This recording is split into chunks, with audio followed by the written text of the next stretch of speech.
Good morning बच्चों। आज हम पढ़ेंगे बुद्धि के विषय में। आगे अपने पढ़ चुके हैं बुद्धि का अर्थ, बुद्धि की व्याख्या और बुद्धि का स्वरूप। अब आगे है बुद्धि की, जो आपने सूत्र पढ़ा था। बुद्धि का सूत्र किसने दिया था बताओ तो बच्चों? स्टर्न ने। किसने? विलियम स्टर्न ने। ये प्रश्न आपको मैंने बोला था कि एग्ज़ाम में पूछने लायक है, वन वर्ड्स में। बुद्धि का सूत्र भी आपको मैंने बोला था कि बुद्धि लब्धि यानी कि मानसिक आयु बट्टे शारीरिक आयु मल्टीपल 100। उसके बाद बुद्धि का जो सामान्य संभावनाओं का आलेख मैंने आपको समझाया था। अब बाद में पढ़ेंगे बुद्धि के विषय में आधुनिक अभिगम। आधुनिक अभिगम यानी कि अलग अलग मनोवैज्ञानिकों ने बुद्धि अनेक प्रकार की बोधात्मक शक्तियों का समूह है, कोई एक शक्ति नहीं है। बुद्धि मानो कि किसी में संगीत की शक्ति है तो उसको ही बुद्धिशाली कहते हैं, ऐसा नहीं है। किसी में गाणितिक बुद्धि है तो वही बुद्धिशाली कहते हैं, ऐसा नहीं। तो बुद्धि अलग अलग शक्तियों का समूह है बोधात्मक।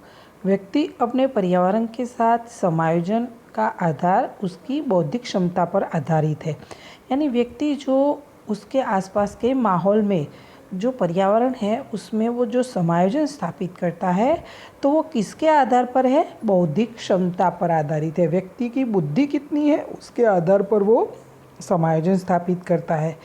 बुद्धि एक अंतर्वर्ती परिबल है। उसके स्वरूप, संरचना, विकास और कार्य के विषय में धारणाएं निश्चित करके मनोवैज्ञानिकों ने इस अनुसंधान में अध्ययन किए हैं। तो अपने अपने दृष्टिकोण के आधार पर अलग अलग मनोवैज्ञानिकों ने बुद्धि के अधिक गहराई पूर्वक समझने के लिए प्रयास किया, उसके अलग अलग अभिगम प्रस्तुत किए हैं। यहाँ आपने को पढ़ना है 5 प्रकार के अभिगम है, जिसमें बुद्धि के विषय में अलग अलग मनोवैज्ञानिकों ने जो अभिगम दिए हैं उसमें से आपके अभ्यासक्रम में आपको 5 अभिगम पढ़ने हैं। तो सबसे पहला है स्पीयरमैन का द्विघटकीय सिद्धांत, दूसरा है स्टर्नबर्ग का त्रिपुटी सिद्धांत, तीसरा है गिलफर्ड का त्रिपरिमाणात्मक सिद्धांत, चौथा है गार्डनर का बहुविध सिद्धांत और पांचवा है जेपी दास का पास सिद्धांत। तो इसके बारे में अलग अलग मनोवैज्ञानिकों ने अध्ययन किए हैं। उसमें सबसे पहला अपने पढ़ेंगे स्पीयरमैन का द्विघटकीय सिद्धांत। तो ब्रिटेन के मनोवैज्ञानिक है चार्ल्स स्पीयरमैन, जिन्होंने 1904 में बौद्धिक शक्ति के स्वरूप के बारे में सिद्धांत दिया, प्रस्तुत किया। तो उसे द्विघटक सिद्धांत के रूप में पहचाना जाता है। द्विघटक शब्द से ही अपने को पता चलता है कि 2 फैक्टर्स थियरी, यानी कि 2 घटक के उन्होंने बुद्धि का जो सिद्धांत है उन्होंने उसके बारे में द्विघटकीय सिद्धांत यानी 2 फैक्टर काम करते हैं बुद्धि के अनुसार। तो स्पीयरमैन के मत अनुसार बुद्धि क्षमता मुख्य रूप से 2 घटकों से बनी हुई है। व्यक्ति की जो क्षमता है बुद्धि की वो 2 घटकों से बनी है, ऐसा स्पीयरमैन कहते हैं। तो उसमें सबसे पहला है सामान्य बोध तत्व और दूसरा है विशिष्ट बोध तत्व। सामान्य बोध तत्व यानी शब्द से ही अपने को पता चलता है कि सामान्य बोध तत्व यानी जनरल फैक्टर्स के रूप में उसे भी पहचाना जाता है, और विशिष्ट बोधात्मक यानी स्पेशल फैक्टर के रूप में, एस फैक्टर के रूप में भी उसे पहचाना जाता है। व्यक्ति में रची हुई बौद्धिक क्षमता या व्यक्ति की बोधात्मक अभिव्यक्ति जो होती है वो सामान्य फैक्टर की होती है और एस फैक्टर के दोनों के आभारी होती है। व्यक्ति की समग्र बुद्धि क्षमता जी फैक्टर और एस फैक्टर का समुच्चय जोड़ दोनों का आधार होता है, परिबलों पर आधार होता है। समुच्चय जनरल भी चाहिए और विशिष्ट भी चाहिए, तो दोनों बौद्धिक क्षमता का जोड़ रूप में पहचाना जाता है। जी फैक्टर की सामान्य लाक्षणिकताएं यह जन्मजात क्षमता होती है। तो ये व्यक्ति के अंदर जन्मजात लक्षण होते हैं कि जनरल बुद्धि उसके अंदर होती है और अमुक समझने की शक्ति भी होती है। यह सामान्य मानसिक ऊर्जा या शक्ति है। वो व्यक्ति के अंदर जो है वो बुद्धि के अंदर सामान्य मानसिक ऊर्जा ही होती है और वो शक्ति भी होती है। यह सातत्यपूर्ण है। जी फैक्टर के विषय में अंतर और दिखाई देता है। अलग अलग व्यक्तियों में जनरल ये फैक्टर जो होती है सामान्य बुद्धि होती है, हर एक व्यक्ति के अंदर अलग अलग होती है। जीवन के प्रत्येक प्रवृत्ति में यह क्षमता का उपयोग होता है। हर एक क्षण ये जनरल फैक्टर्स जो है उसका उपयोग होता है। और जिसमें व्यक्ति में जी फैक्टर की मात्रा अधिक होती है वो व्यक्ति अधिक जीवन में अधिक सफलता प्राप्त करता है। जिस व्यक्ति में ये जी फैक्टर्स यानी जनरल फैक्टर्स जो अधिक प्रमाण में होता है वो ज़्यादातर जीवन में सफलताएं अधिक प्राप्त कर सकता है। तो ये जी फैक्टर यानी जनरल फैक्टर वो द्विघटकीय सिद्धांत का पहला पॉइंट है। दूसरा है एस फैक्टर, सात, जो एस मीन्स की विशिष्ट कहते हैं, स्पेशल। तो ये जन्मजात नहीं होता है। जनरली व्यक्ति के अंदर जो जनरल फैक्टर होता है वो व्यक्ति की कहते हैं कि इसमें तो जन्म से ही पता चल जाता है। उसके लक्षण कहते हैं कि पुत्र के लक्षण परिणामा, तो ये कहते हैं कि जनरली छोटे बच्चे होते हैं तभी से पता चल जाता है कि उनके अंदर कितनी ऊर्जा है, क्षमता है, उसके अंदर ये पहले से ही मालूम हो जाता है, जिसकी वजह से वो व्यक्ति कितना बुद्धिशाली है वो मालूम पड़ जाता है। आगे है विशिष्ट बुद्धि। क्या है? तो व्यक्ति के अंदर वो संपादित है। संपादित मीन्स कि व्यक्ति के अंदर वो पड़ा होता है पर उसको शिक्षा देकर उसको संपादित किया जाता है। आसपास का जो माहौल होता है वो उसे प्राप्त एवं शिक्षा संपादित है। एक ही व्यक्ति में प्रवृत्ति में एस फैक्टर में विविधता दिखाई देती है।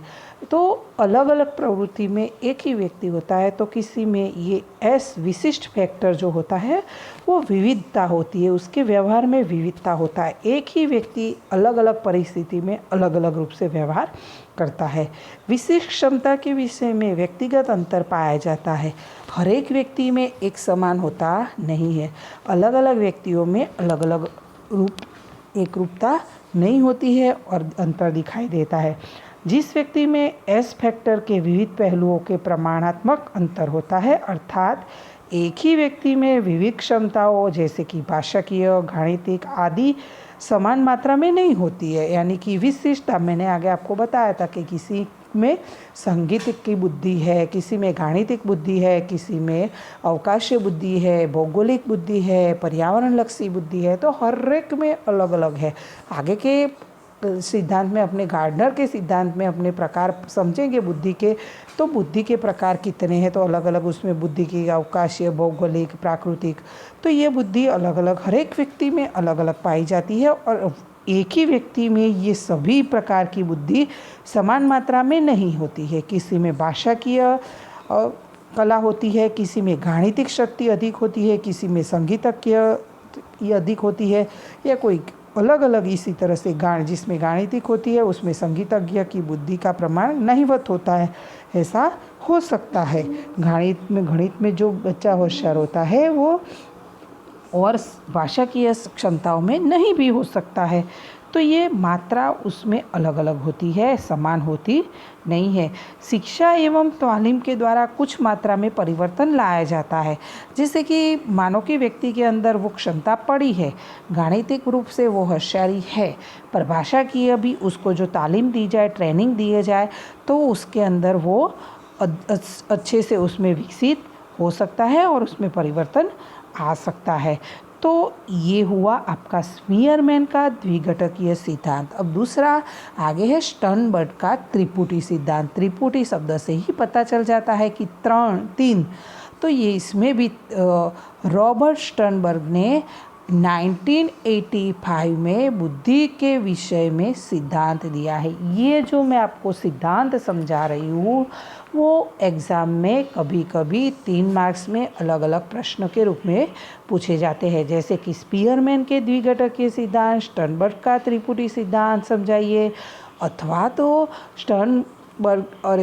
त्रिपुटी सिद्धांत, बुद्धि का त्रिपुटी सिद्धांत किसने दिया, या स्टर्नबर्ग ने अपनी बुद्धि के बारे में त्रिपुटी सिद्धांत में बुद्धि के कितने पहलू दर्शाए, कौन से, ऐसा भी शॉर्ट क्वेश्चन प्रश्न पूछा जा सकता है। तो ये जो स्टर्नबर्ग है, रॉबर्ट स्टर्नबर्ग के मत अनुसार बुद्धि वास्तविक पर्यावरण में व्यक्ति के जीवन में केंद्र स्थान में रही हुई मानसिक प्रवृत्ति है। व्यक्ति जो जीवन व्यतीत करता है उसमें ज़्यादातर बुद्धि केंद्र स्थान में होती है, वो मुख्य होती है जीवन में, वो मानसिक प्रवृत्ति है। जब व्यक्ति इन मानसिक क्षमताओं का उपयोग करके बाह्य पर्यावरण के परिबलों को स्वीकारता है, पसंद करता है और उसे योग्य रूप देने का प्रयास करता है, तब वह सफल हो सकता है। व्यक्ति जो सबसे इम्पोर्टेंट है कि व्यक्ति के अंदर बुद्धि पड़ी है पर वो बाह्य पर्यावरण को स्वीकारता नहीं है, बाह्य पर्यावरण के जो परिबल होते हैं उसको पसंद नहीं करता है और उसको पसंद नहीं करेगा, स्वीकारेगा नहीं, तो उसको योग्य स्वरूप देने का वो प्रयास ही नहीं करेगा, तो वो सफल हो पाएगा नहीं। फॉर एग्ज़ाम्पल, अभी का माहौल है, आपके अंदर बुद्धि है, हर एक के अंदर बुद्धि है, ऐसा कह सकते नहीं है कि कोई आप जो पढ़ रहे हो उसमें बुद्धि नहीं है, हर एक के अंदर है। अभी कौन सा बाह्य पर्यावरण है, तो ये बाह्य पर्यावरण आपको स्वीकारना ही रहा और उसको अलग अलग जो परिबल है उसको स्वीकारना पड़ेगा और पसंद करना पड़ेगा। आपको भले ही क्लास में स्कूल में पढ़ना अच्छा लगता है पर अभी आपको ऑनलाइन जो शिक्षा दी जा रही है वो उसे पसंद करना पड़ेगा और उसको योग्य स्वरूप देने का प्रयास करना पड़ेगा। जैसा जैसा टीचर बोलते जाए वैसे वैसे उस तरीके से आपको प्रयास करना पड़ेगा और बाद में वो आप अच्छे से ये पढ़ते जाओगे तो साथ साथ में आप भविष्य में आप एग्ज़ाम में अच्छे नंबर लेकर सफलता आपको अवश्य मिलेगी। तो ये बुद्धि का स्वरूप है कि अपना जो पर्यावरण है, पर्यावरण के साथ अपने को पहले तो सबसे पहले उसको स्वीकारना होता है, फिर बाद में पसंद करना होता है, स्वरूप देना होता है और बाद में अंत में आप सफल हो पाओगे। 1990 में बाद में स्टर्नबर्ग ने उस सिद्धांत में थोड़ा बदलाव लाए और सफल बुद्धि का सिद्धांत उन्होंने नाम दिया, तो सक्सेसफुल इंटेलिजेंस थियरी। स्टर्नबर्ग ने इस थियरी में बुद्धि के त्रिपुटी सिद्धांत में 3 पहलुओं को दर्शाया। सबसे पहला घटकीय बुद्धि, दूसरा अनुभवजन्य बुद्धि और तीसरी है संदर्भगत बुद्धि। तो ये प्रश्न मैंने आपको आगे भी बताया कि ये 2 या 3 मार्क्स में पूछा जाता है कि स्टर्नबर्ग ने बुद्धि के कितने पहलू दर्शाए हैं, कौन से, तो शॉर्ट में भी दर्शाइए ऐसा कहा हो तो आपको खाली नाम ही लिखने हैं और आपको ऐसा बताया जाए कि वो समझाइए तो भी आपको पूरा समझाना होता है। तो बच्चों ध्यान से समझना। आगे सबसे पहला पॉइंट है घटकीय बुद्धि। तो इस प्रकार की बुद्धि में अमूर्त एवं विश्लेषणात्मक रीति से विचार करने की शक्ति रही होती है। अमूर्त मैंने आपको आगे भी समझाया था कि मूर्त और अमूर्त। मूर्त यानी आपको दिखाई देता है। इस प्रकार की बुद्धि विश्लेषणात्मक बुद्धि के रूप में भी पहचानी जाती है। विश्लेषण, आलोचना, बराबरी या तुलना, मूल्यांकन, मापन, तार्किकता आदि क्षमताओं का इस घटकीय बुद्धि में समावेश होता है। अमूर्त यानी कि जो मूर्त नहीं है वो, तो ये इसमें कौन सी, इसे विश्लेषणात्मक बुद्धि भी कहते हैं, यानी विश्लेषण करते हैं व्यक्ति, जो अलग अलग परिस्थितियाँ होती है उसका विश्लेषण करते हैं, उसका मूल्यांकन करते हैं, दूसरी परिस्थिति के साथ उसकी तुलना करते हैं, मापन करते हैं, अपने तर्क लगाते हैं कि ऐसा हो तो ऐसा हो। तो ये आलोचना आदि समावेश उसमें घटकीय बुद्धि में समावेश होता है। आगे का पॉइंट है अनुभवजन्य बुद्धि। इस प्रकार की बुद्धि में नए विचार, नया सर्जन, अंतर्दृष्टि, तथ्यों को संगठित करके नया हल प्राप्त करने की क्षमता आदि समाविष्ट होता है। यानी कि व्यक्ति के अंदर आगे के अनुभव, उसके साथ साथ नए विचार, नया उसके अंदर अंतर्दृष्टि होती है कि मैंने ये गलती की थी। फॉर एग्ज़ाम्पल, आपको अगली एग्ज़ाम आ रही है इस महीने के अंत में, तो ऑनलाइन क्लासेस है। जिन्होंने पेपर नहीं दिया था वो अंतर्दृष्टि करेंगे कि नहीं, मेरी ये गलती हुई है, मेरे ये नंबर नहीं गिने जाएंगे तो मुझे नुकसान होगा। तो बोर्ड में मुझे आगे बढ़ने के लिए, पास होने के लिए इस साल जो ऐसा माहौल है तो मेरे ये नंबर वो रजिस्टर में होंगे, ऑनलाइन होंगे, तो उसकी वजह से मुझे आगे की एग्ज़ाम देनी है और आगे के दोनों चैप्टर अच्छे से मुझे तैयार करने हैं। अगले मंथ, ये महीने के अंत में भी आपकी टेस्ट रहेगी, उसमें ये दोनों चैप्टर रहेंगे, तीसरा और चौथा। तो दोनों के स्वाध्याय भी आपको लिख के तैयार करके है, उसमें से पढ़ना है और आपका पूरा स्वाध्याय अलग चौपड़ा बना के आगे के दो चैप्टर के साथ उनको आपके पास में रखना है, नोट्स तैयार करनी है और एग्ज़ाम के टाइम आपको वो बहुत उपयुक्त होगी। और साथ साथ में जो मैं बोलती जाऊँ, आपको बताती जाऊँ कि ये प्रश्न शॉर्ट क्वेश्चन एग्ज़ाम में पूछे लायक है, 2 वाक्यों में, 3 वाक्यों में, 5 वाक्य में, तो वो आपको वो भी एक नोट्स में उसको लिख के रखना है। तो मैं बाद में जब अपनी स्कूल खुलेगी तब वो नोट्स आपकी चेक हो जाएगी। इससे जो आप है अंतर्दृष्टि करते हो, मैंने आपको बताया कि जिसने आगे एग्ज़ाम नहीं दी थी वो अंतर्दृष्टि करेंगे और सभी तथ्यों को संगठित करेंगे और नया हल प्राप्त करने की वो क्षमता शामिल करेंगे। यानी नया सोचेंगे कि नहीं, मुझे पढ़ना ही है और आगे बढ़ेंगे तो हल प्राप्त करेंगे। और उस तरीके से सृजनात्मक बुद्धि भी उसे कहते हैं। यानी कभी कभी ऐसा होता है कि ये अपने सामने जो परिस्थिति खड़ी हुई है उसमें से पुराने अनुभव जो है उसका उपयोग करके व्यक्ति कुछ सोचता है कि नहीं, इसमें से आगे निकलना है, उसका पहले उपयोग करता है और मानो कि उसका उपयोग करके वो उसे सफलता नहीं मिलती है तो वो कुछ नया सोचता है और आगे बढ़ता है और इसीलिए उसे सृजनात्मक बुद्धि भी कहते हैं। तो इस प्रकार की बुद्धि में कल्पना, सृजनात्मकता, नवीनता आदि क्षमताएं रही हुई है।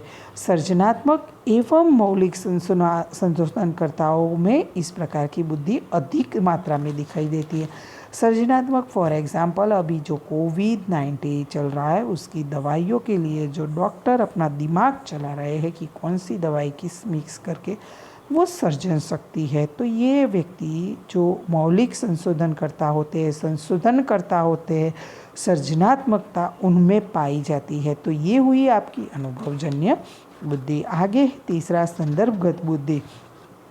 इस प्रकार की बुद्धि में व्यवहारिक जीवन में जो पर्यावरण होता है उसके संदर्भ में सामाजिक, आर्थिक, आवेगिक और सांस्कृतिक आदि बदलती परिस्थितियों के साथ अनुकूलन स्थापित करने की क्षमता शामिल होती है। व्यक्ति के अंदर ये जो व्यक्ति व्यवहारिक जीवन में जो अपने आसपास का पर्यावरण है उसमें, समाज में, आर्थिक रूप से आवेग को कंट्रोल, संस्कृति में, तो उसमें सभी परिस्थितियाँ जो होती है उसमें अनुकूलन स्थापित करने की उसके अंदर क्षमता होती है। तो इस प्रकार की बुद्धि में व्यक्ति अपनी कमजोरियों की क्षतिपूर्ति करके पर्यावरण से अधिक लाभ प्राप्त कर सके, इस प्रकार की परिस्थिति को परिवर्तित करने की क्षमता रखता है। तो ऐसी जो व्यक्ति के अंदर अधिक से अधिक पर्यावरण में से वो लाभ प्राप्त करे और खुद की जो परिस्थिति होती है उसको परिवर्तन करने की वो उसके व्यक्ति के अंदर ये संदर्भगत बुद्धि होती है, वो होती है। तो इस बुद्धि को व्यवहारिक बुद्धि के प्रैक्टिकल इंटेलिजेंस के रूप में भी उसे पहचाना जाता है। जिस व्यक्ति में इस बुद्धि अधिक प्रमाण में होती है उसको व्यवहारिक ज्ञान उसमें अधिक होता है। तो ये हुआ आपका स्टर्नबर्ग का त्रिपुटी सिद्धांत। तो आगे है गिलफर्ड का त्रिपरिमाणात्मक सिद्धांत। तीसरा है ये अभिगम जो है सिद्धांत है वो गिलफर्ड का है। स्पीयरमैन के सिद्धांत के अनुसार सिद्धांत का खंडन उन्होंने किया है। कौन सा? स्पीयरमैन का सिद्धांत कौन सा? स्टर्नबर्ग का त्रिपुटी नहीं, इससे आगे अपने ने पढ़ा कि स्पीयरमैन का द्विघटकीय सिद्धांत। तो ये गिलफर्ड ने उनके सिद्धांत का खंडन किया है। बुद्धि को केवल 2 घटकों की ही नहीं बनी होती है, लेकिन बुद्धि की रचना अलग अलग परिबलों का समुच्चय होती है। खाली कोई व्यक्ति के अंदर 2 घटक ही नहीं होते हैं, वो बहुत सारे परिबल जो होते हैं उसका समुच्चय यानी संगठित होती है। प्रत्येक परिबल एक विशिष्ट मानसिक क्षमता का प्रतिनिधित्व करता है। जो व्यक्ति के अंदर परिबल है वो विशिष्ट मानसिक क्षमता होती है, उसका प्रतिनिधित्व करता है। फिर भी वे एक दूसरे से स्वतंत्र होते हैं। ऐसा बहुत से परिबल एक दूसरे के साथ जुड़ने से बुद्धि की रचना होती है। व्यक्ति के अंदर अलग अलग प्रकार की बुद्धि होती है, वो एक दूसरे के साथ वो संगठित होती है, समुच्चय होती है। उदाहरण आपको दिया जाए कि अलग अलग एवं अलग अलग अंग जो अपने हैं अवयव है एक दूसरे की रचना एवं कार्य की दृष्टि से भिन्न है और विशिष्ट है, तो भी साथ में जुड़ने के कारण शरीर एवं शारीरिक क्रियाएं संभव होती है। अपनी हाथ की उंगलियां, पैर की उंगलियां, अपनी बॉडी, अपना मस्तिष्क, वो अलग अलग अवयव है, फिर भी वो अपनी पूरा शरीर और शारीरिक क्रिया अपनी संभव है। जैसे कि अपने बोलते हैं कि अपनी रीढ़ की हड्डी है, तो रीढ़ की हड्डी अलग है, पर वो रीढ़ की हड्डी है, अपनी पूरी बॉडी का संचालन वो करती है, तो ये एक साथ एक दूसरे से जुड़े हुए हैं। तो उसी प्रकार बुद्धि भी अलग अलग व्यक्ति के अंदर जो फैक्टर्स है, घटक है, वो अलग अलग जरूर है, पर वो उस सभी घटकों का समुच्चय है। तो इसी तरह विविध परिबलों के जुड़ने से बुद्धि का निर्माण होता है। बुद्धि के स्पष्टीकरण के लिए गिलफर्ड द्वारा दिए गए सिद्धांतों को त्रिपरिणामात्मक सिद्धांत के रूप में भी पहचाना जाता है। उनके अनुसार बुद्धि के सभी परिबलों को 3 परिणाम में डिवाइड किया जा सकता है। पहला है क्रिया, दूसरा है वस्तु और तीसरा है उत्पादन। तो गिलफर्ड ने क्रिया में व्यक्ति की मानसिक प्रक्रियाओं को स्थान दिया है। क्रिया में मुख्य 5 प्रकार की मानसिक क्षमताओं का समावेश किया जाता है। मूल्यांकन, केंद्रीय चिंतन, विकेंद्रीय चिंतन, स्मृति एवं बोध। तो ये किस में समाविष्ट होता है? क्रिया में। आगे है वस्तु परिणाम में 5 बातों का समावेश होता है। दृश्य, श्राव्य, प्रतीकात्मक, शब्दार्थ और व्यवहार।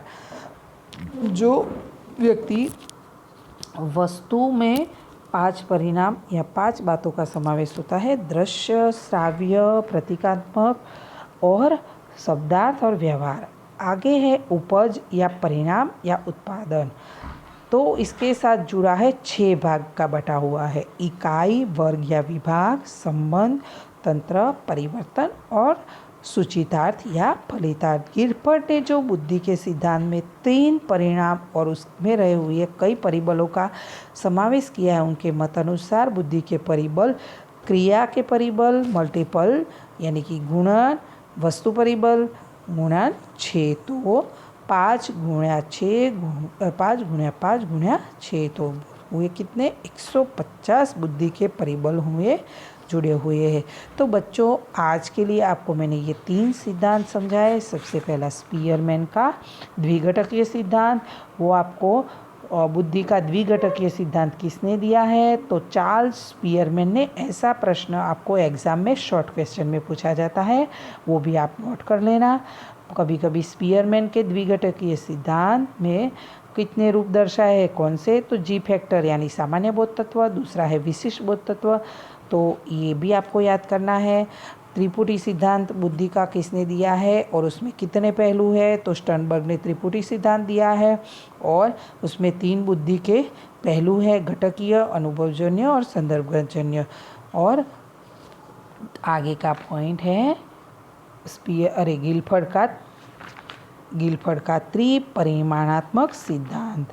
तो उसमें भी कितने परिमाण में बांटा गया है? परिमाण में तो 3 परिमाण में, बराबर, क्रिया, वस्तु और उत्पादन।